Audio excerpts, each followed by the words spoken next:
Abençoados e abençoadas, graça e paz.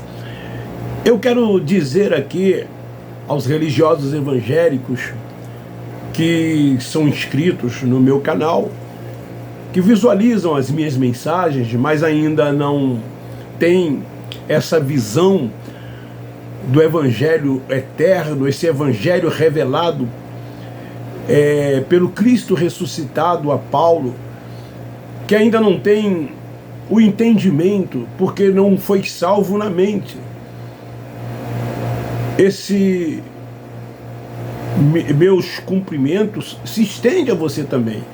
Quando eu digo abençoados e abençoadas, são todos, independente de religião, de credo, cor, raça.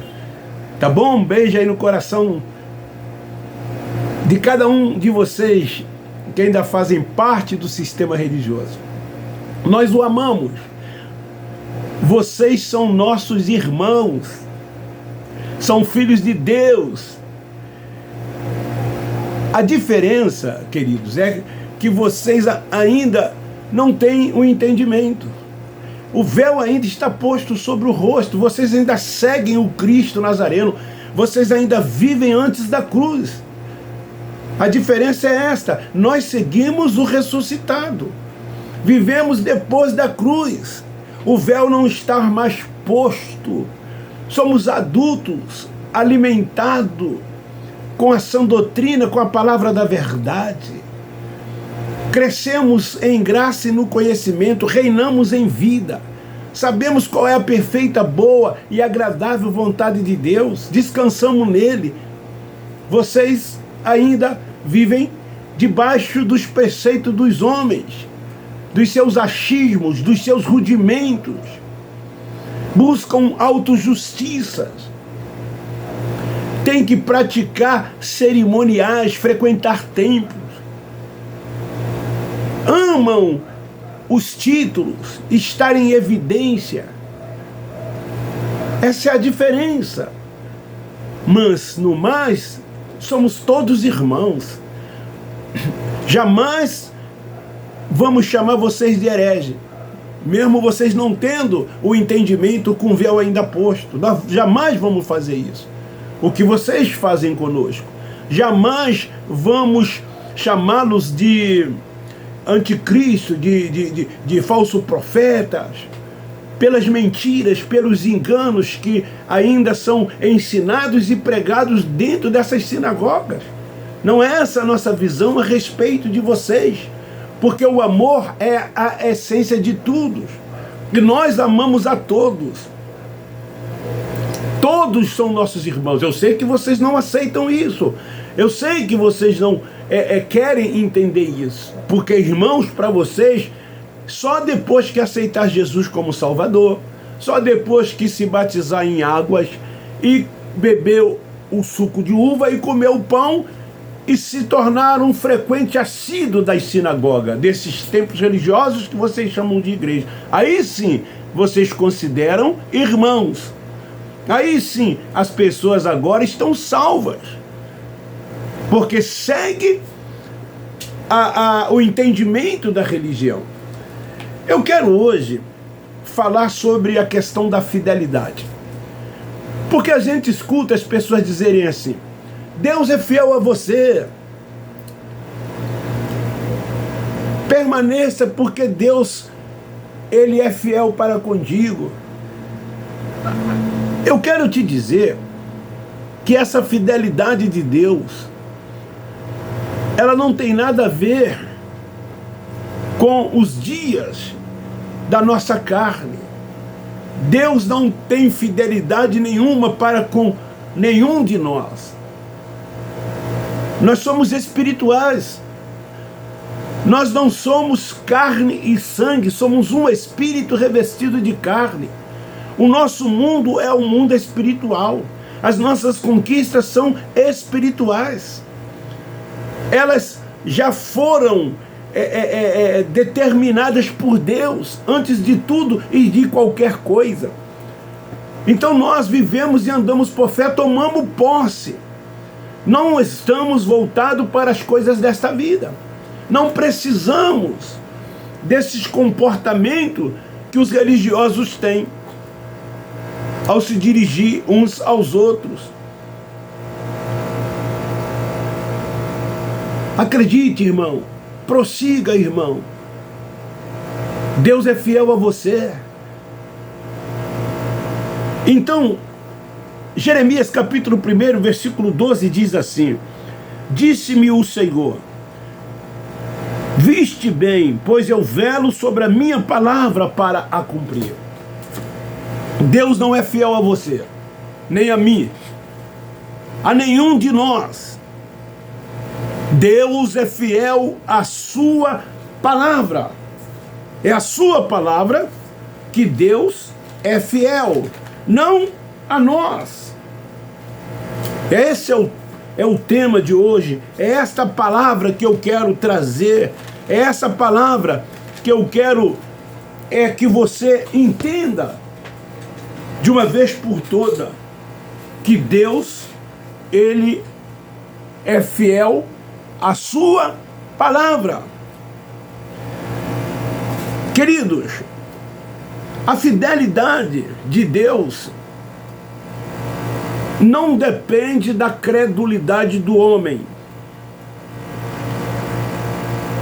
E não é aniquilada pela incredulidade também do homem. Por quê?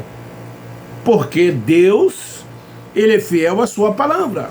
Então, independe de você crer que Deus é fiel a você, ou também da sua incredulidade quanto a isto. Isso não altera, porque a fidelidade dele é tão somente a sua palavra. É por causa da sua palavra que ele é fiel, que ele permanece fiel. A sua promessa não depende de homens ou dos homens. Depois você lê Hebreus capítulo 6, versículos 17 e 18. Pode ler também Isaías capítulo 62, versículo 8. Quando Deus se interpõe por juramento, assim o faz por coisas imutáveis. Como já disse, ele não depende dos homens, nunca dependeu. Nunca dependeu. Por isso que Deus, Ele faz tão somente a sua vontade, tanto nos céus quanto na terra. Tudo é a vontade de Deus. Deus não muda os seus desígnios, não muda os seus planos, não muda a sua vontade pela simples oração ou petição de um religioso, como nós vimos e vemos nos dias dentro desses lugares. São tantas orações que se fazem, mandando Deus fazer isso, Deus fazer aquilo. Tem uns que falam até com uma autoridade, vai fazendo, vai libertando, vai curando, vai agindo, como se Deus fosse um servo dessas pessoas e eles estivessem na posição de Deus. Eles invertem os papéis. Quando Deus fez a promessa a Abraão, não o fez confiando em Abraão, como se Deus dependesse de Abraão. Antes, a promessa foi estabelecida em si mesmo. Em si mesmo quem? No próprio Deus. Gênesis capítulo 29, dos versículos 16 a 18. O seu cumprimento não dependia de Abraão. A vontade de Deus não depende de mim, não depende de você crer ou não crer, de você fazer ou não fazer. Não depende, visto que ele nada precisou fazer, antes se designou a esperar em Deus, porque Abraão sabia que era dependente da vontade de Deus, seria aquilo que Deus queria e não aquilo que Abraão queria. E é assim que nós, que temos entendimento, nos comportamos. Nós andamos por fé. A fé está ligada a Abraão. Nós que nascemos depois da cruz, fomos justificados nele, no Cristo ressuscitado. Nascemos nova criatura, pela fé. Essa fé vinda de Abraão já estava estabelecida nele. Embora Deus tenha feito aliança com Israel, jamais ele jurou fidelidade para com indivíduos pertencentes àquela nação. Antes, a sua fidelidade restringiu-se a uma única pessoa. É o que os religiosos não entendem. Que única pessoa foi essa que a sua fidelidade se restringiu? O seu descendente. Eu vou ler Gálatas capítulo 3. Gálatas capítulo 3. Versículo 16.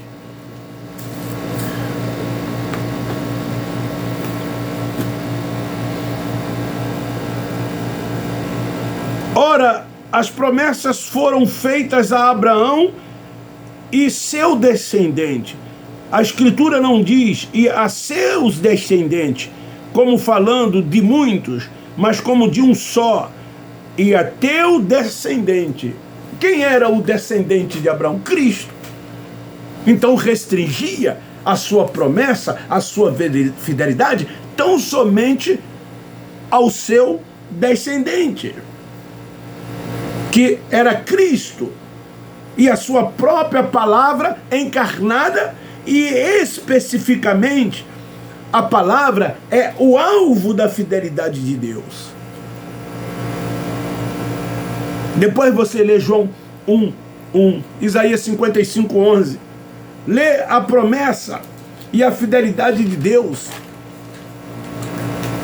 São segundos o propósito eterno que já havia sido estabelecido pelo próprio Deus em Cristo, o qual é engrandecer a sua palavra acima de todo o seu nome.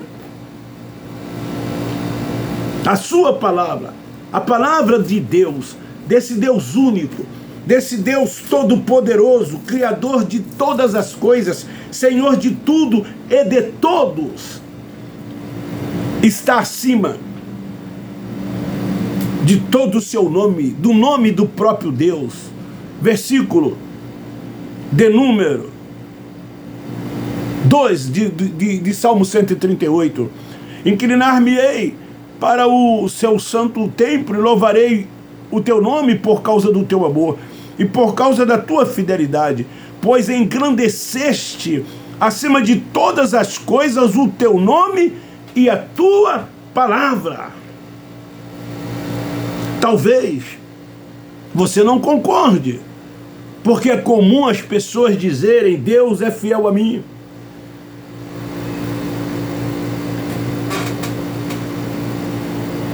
Vocês lembram de um louvor, da letra de um hino que foi composto, e essa letra dizia talvez assim: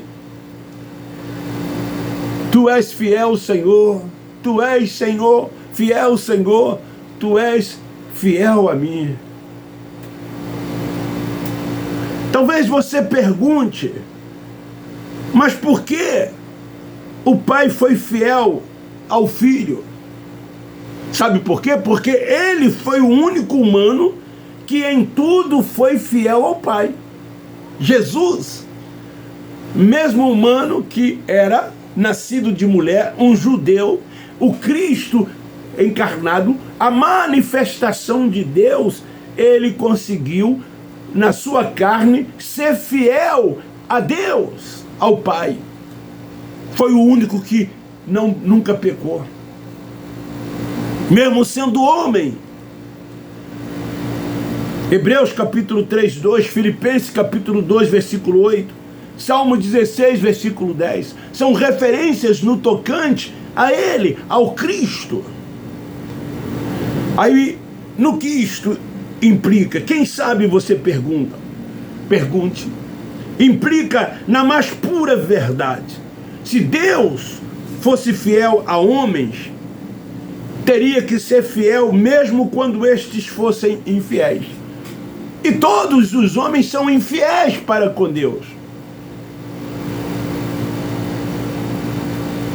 Então, se ele dependesse da fidelidade dos homens, do ser humano, para ele ser fiel aos homens, ele não seria, por causa da infidelidade do próprio homem. Mas então Deus, para nos confortar, nos consolar, ele diz que é fiel à sua palavra. Portanto, quer os homens creem nisso ou não, Deus permanece fiel à sua palavra. E não a você, e não a mim, a nenhum humano. Único, sem exceção, foi ao seu próprio filho, porque ele, tendo uma natureza humana, nascido de mulher, um judeu, permaneceu fiel em todo o tempo àquele que o enviou. Ele era a própria manifestação de Deus, e humano que era, Deus foi fiel a ele. Foi o único, foi a exceção, foi o Cristo Nazareno. Então todos os demais homens, se dependessem da fidelidade de Deus, por causa da sua fidelidade a Deus, jamais Deus seria fiel para com qualquer homem, com qualquer ser humano. Então Deus, ele é fiel à sua palavra. Então quando eu digo assim, já estou abençoado, já sou guardado, já sou protegido, já estou curado. Quando nós que andamos e vivemos por fé, quando nós que tão somente cremos, que não andamos por vista, que não precisamos fazer para crer, ver para crer, tomamos posse de tudo quanto já foi feito, de tudo quanto ele disse. Então cumpre-se a sua palavra, a sua fidelidade. Então Deus é fiel tão somente à sua palavra, independente de você crer ou não crer, ele é fiel tão somente à sua palavra. Então ele disse ao profeta Jeremias: eu, o Senhor, velo pela minha palavra e a faço cumprir. Como tudo já se cumpriu, tudo quanto foi profetizado, quando da manifestação de Deus nos profetas, Deus fez cumprir a sua palavra, que ele colocou na boca dos profetas. Este é o Deus único, todo-poderoso, Senhor de tudo e de todos. Ele é o Pai dos Espíritos. É a ele que nós nos submetemos. Como filhos, com a mente aberta, olhos espirituais abertos, somos guiados tão somente dirigidos por ele. Rompemos sim com os homens. Nunca mais homens algum dirá para nós que tem uma autoridade espiritual sobre as nossas vidas. Isso é uma mentira deles, é um engano deles. E muitos continuam sendo enganados por esses homens que se dizem separados, vocacionados por Deus, que se dizem ter uma autoridade dada por Deus. Isso é a maior mentira, é a maior blasfêmia, é o maior engano. A gente vê isso constantemente, diariamente. Eles não abrem mão disso. Por isso que eles nos chamam de herege. Por isso que eles nos chamam de anticristo, de falso profeta. Essa mensagem que nós pregamos, essa mensagem tão sublime, a sã doutrina, a palavra da verdade, que liberta o homem do jugo, dos fardos, que dá ao homem uma liberdade no espírito, que dá ao homem um entendimento acerca das coisas espirituais, que os tornou livre para não viver mais debaixo de jugo e fardos, assim como os judeus viveram durante anos e anos, quando tinha sobre eles a lei que fora dada por meio de Moisés. Foi preciso que o Cristo Nazareno viesse, a manifestação de Deus, nascido de mulher, para cumprir a lei, para que pudesse salvá-los. E assim ele o fez. Ele os libertou. O fim da lei foi nele. E aí, a religião dá continuidade. É como se ele não tivesse vindo. É como se ele não tivesse cumprido a lei. É como se ele não tivesse sido a manifestação de Deus. Eles colocam a interferência do homem. É isso que nós vemos dentro desses lugares. O homem querendo ser o intermediário. O homem querendo ocupar o lugar de Deus. Criando normas, criando regulamentos, criando estatutos e tantas outras coisas, preceitos. Queridos, isso sim tem que ter no mundo secular, em instituições que funcionam como uma organização. Sim, que tem que ter ordem, um país tem que ter ordem. Na bandeira do Brasil está lá ordem e progresso. Tem que ter lei penal, lei civil, lei em todos os segmentos da sociedade. Sim, tem que ter. Mas eles não entenderam que a igreja não é física, que a igreja é espiritual. Eles não entenderam isso ainda. Por isso que eles precisam de templo. Por isso que eles precisam de homens sobre as suas vidas. Eles não têm o entendimento. Aí criam todas essas coisas, oprimem os filhos de Deus, subjugam os filhos de Deus, tiram dos filhos de Deus a liberdade no Espírito. Não deixam que eles reconheçam Deus como Senhor. Até eles falam, até eles dizem, mas a prática é totalmente diferente. Eles concordam sim, mas diz, mas você tem que aceitar Jesus. Ah, mas você tem que se batizar. Ah, mas você tem que jejuar. Mas você tem que frequentar o templo. Mas você tem que ir ao monte. Mas você tem que fazer. É tanto tem que fazer. Porque essa é a salvação ensinada pela religião. É na carne, ó. É nesse corpo que aqui está. Esse corpo eles dizem que um dia será transformado. Esse corpo vai ressuscitar segundo eles. Quando em Jó capítulo 7, versículo 9, diz que ele vai para o inferno, para a sepultura, e de lá desaparecerá, de lá nunca mais vai subir. Porque para eles nós somos carne e sangue como espírito, mas para Deus nós somos um espírito revestido de carne e sangue. E quando deixarmos esta vida, o nosso espírito, esse sim, será transformado. O nosso espírito, esse sim, será arrebatado. Eclesiastes 12:7, porque ele veio de lá e ele tem que voltar para lá. Deus é fiel à sua palavra. E isso está escrito, Eclesiastes 12:7. Deus é fiel à sua palavra.